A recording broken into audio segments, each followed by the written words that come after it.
वुज़ू न हुजे त छा मोबाइल तां बि तिलावत क़ुरान करे सघूं था? वुज़ू न हुजे त तिलावत मोबाइल तां ॾिसी बि करे सघूं था ऐं ज़बानी बि करे सघूं था।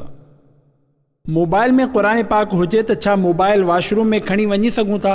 मोबाइल में क़ुरान पाक एक्चुअली नाहे हूंदो। जॾहिं उनखे ऑन कंदा आहियूं त उन जो मख़सूस बटन दबाईंदा आहियूं, टच कंदा आहियूं त उन वक़्तु ही हरूफ नज़र ईंदा आहिनि। हीअ अक्स आहे। ओरिजिनल लिखाई त हूअं बि नाहे। असल में अदब ऐं बेअदबी जो ताल्लुक़ उर्फ़ सां हूंदो आहे। बहरहाल उर्फ़ में हिन खे को बेअदबी चवंदो नाहे। ज़ाहिर आहे ॿाहिरि रखंदासीं कंहिं चोर या धाड़ेल जे हथ लॻी वेंदी, लिहाज़ा क़ीमती शइ आहे। स्क्रीन ते उन वक़्तु क़ुरान अज़ीम जूं आयतूं नज़र न ईंदियूं हुजनि त वॉशरूम में खणी वञण में कोई हर्ज नाहे। लेटी करे तिलावत क़ुरान करे सघूं था? करे सघे थो। बेवुज़ू छा ज़बानी तिलावत क़ुरान करे सघे थो? करे सघे थो।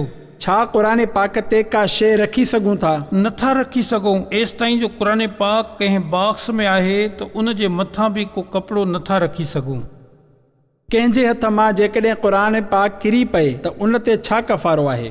को बि कफ़ारो नाहे, छो त ॼाणी वाणी को बि मुसलमान ईअं करे ई नथो सघे। नाऊज़ बिल्लाह, जेकॾहिं हकारत सां क़ुरान पाक ज़मीन ते उछलायो काफ़िर थी वेंदो।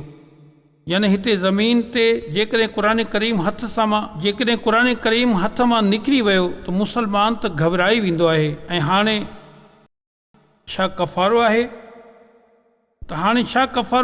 माण्हुनि खां पुछणु लॻंदो आहे।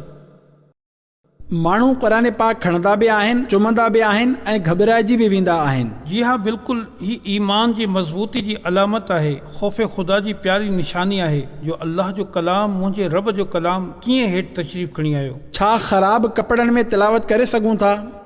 बचणु घुरिजे।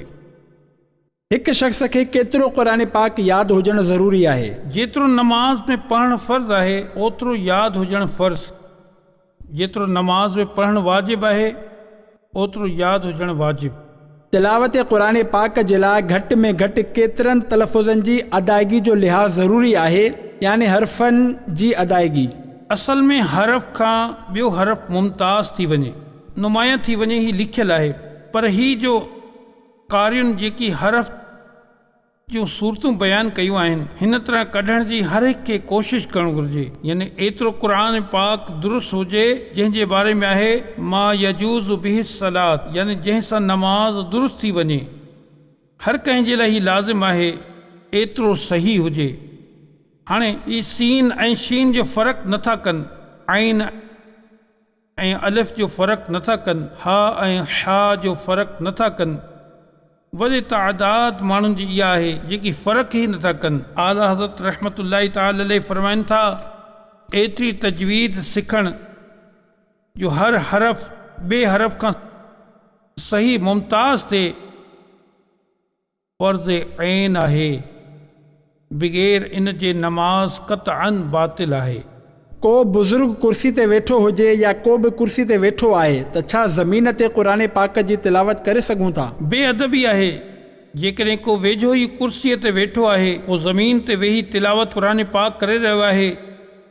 हाणे जेकॾहिं कुर्सीअ ते वेहण वारो वीचारो पंहिंजी मजबूरी सां वेठो आहे त तिलावत करण वारे खे घुर्जे त कंहिं ॿी जॻह ते हलियो वञे, फ़ासिलो करे त बहितर आहे। मस्जिदुनि में कुर्सियुनि ते वेहण वारनि जी छो त तादाद वधी रही आहे त जेके हेठि वेही नमाज़ नथा पढ़नि, कुर्सी ते वेही नमाज़ पढ़नि था, त ही आम तौर क़ुरान करीम बि कुर्सी ते वेही पढ़ी रहिया हूंदा आहिनि। त हाणे जीअं सफ़ ठहियल आहे त माण्हू जीअं माह रमज़ान में तिलावत करण जो रुझान वधी वेंदो आहे, त छा कुर्सी ते वेही करे हिकु शख़्स क़ुरान पाक पढ़ी रहियो आहे, उन जी मजबूरी आहे जो हू हेठि नथो वेही सघे। हाणे इन सां गॾु को हेठि वेही पढ़ंदो त उन सां गॾु के चंद कुर्सी ते वेठल पढ़ी रहिया हूंदा, त ही हिकु तरह लाइन लॻल आहे। त हिन तरह जेकॾहिं मस्जिद में किथे थी रहियो आहे त छा ही सही न रहंदो? असल दरोमदार वही है जो शायद फरमाया उर्फ के ऊपर है।